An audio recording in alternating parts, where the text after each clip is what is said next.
ప్రియమైన దేవుని పిల్లలారా, ప్రభువైన యేసుక్రీస్తు వారి పేరట ప్రతి ఒక్కరికి శుభాభివందనాలు తెలియజేస్తున్నాను. ఈ ఉదయకాలం దేవుని వాక్యాన్ని చదువుకుందాము.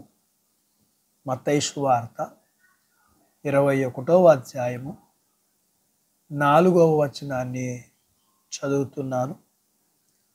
ప్రవక్త వలన చెప్పబడినది నెరవేరునట్లుగా ఇది జరిగెను. ప్రియమైన దేవుని పిల్లలారా, ఈరోజు ఒక ప్రత్యేకమైన ఆదివారం. ప్రతి ఆదివారమును మనము ఆదివారము అని పిలుస్తాం. అయితే ఈ ఆదివారాన్ని మాత్రం మట్టల ఆదివారం అని అంటాం. ఈ ఆదివారమున దేవుడు తన ప్రవక్తల ద్వారా పలికించిన, వ్రాయించిన మాటలు ప్రకారము ప్రణాళిక యొక్క నెరవేర్పు ఈ ఆదివారం.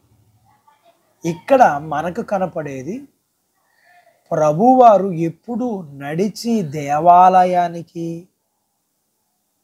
సువార్త ప్రకటించడానికి, నశించుచున్న వారి దగ్గరికి, కష్టములో ఉన్న వారి దగ్గరికి ఎక్కడికి వెళ్ళినా నడిచే వెళ్ళేవారు.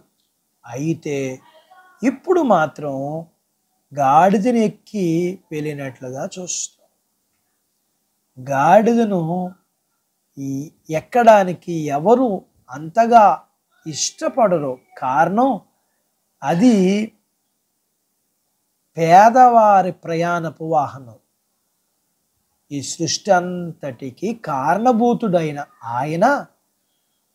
ఆయన జీవితం, ఆయన పరలోకపు మహిమను, ఘనతను, ప్రభావమును విడిచి సామాన్యమైన మానవునిగా పుట్టి దాసుని స్వరూపం ధరించుకుని తగ్గింపు మనస్సు గలవాడుగా ఈ భూమి మీదకు వచ్చాడు. ఆయన దీనుడుగా పుట్టి దీనుడుగా జీవించాడని ఈ పని ద్వారా మనకు అర్థమవుతుంది. యూదులకు, ప్రపంచానికి అర్థం కావడానికి ఈ రాజు మంచివాడు మరియు దీనుడై, అనగా తగ్గింపు కలిగిన వాడై గాడిదను ఎక్కి వస్తున్నాడు.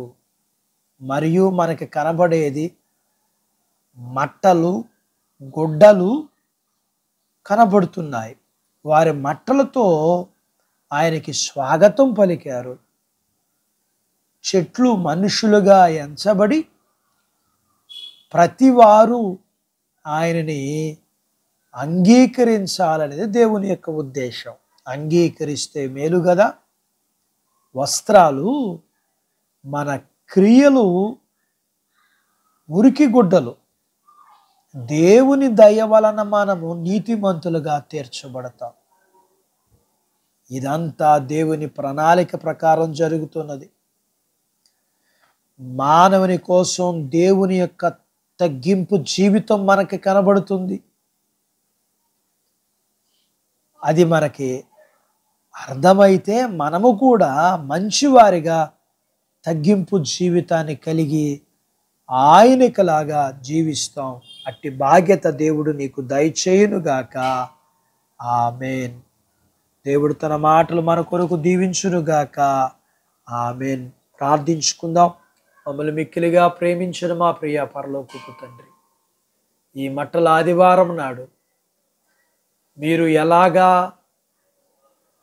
ఆ గాడిదను ఎక్కి యెరూషలేము వీధుల్లో వెళుతున్నారో మీ జీవితాన్ని మాకు చూపిస్తుండగా, మా జీవితంలో మిమ్మల్ని ఇతరులకు చూపించగలిగిన వారిగా ఉండగలగటానికి మీ పిల్లలకు మీరు సహాయం చేయమని, మిమ్మలను చెట్టు కొమ్మల చేత గణపరిచినట్లుగా, వస్త్రాల చేత గణపరిచినట్లుగా ప్రతి మనిషి మిమ్మల్ని అంగీకరించి వారి జీవితం ద్వారా మిమ్మను మహిమపరచగలిగిన వారిగా ఉండగలగటానికి సహాయం చేయమని, వాక్యం విన్న మీ పిల్లలందరినీ, వారిని, వారి కుటుంబీకుల్ని, వారికి కలిగిన అంతటినీ మీరు దీవించమని, ఎగ్జామ్స్ రాస్తున్న పిల్లలందరికీ మీరు మేలు చేయమని, మంచి భవిష్యత్తు ఇమ్మని యేసు ప్రభు వారి పేరట ఈ ప్రార్థన మీకు చేస్తున్నాను తండ్రి. ఆమేన్. దేవుడు మిమ్మను దీవించునుగాక. ఆమేన్.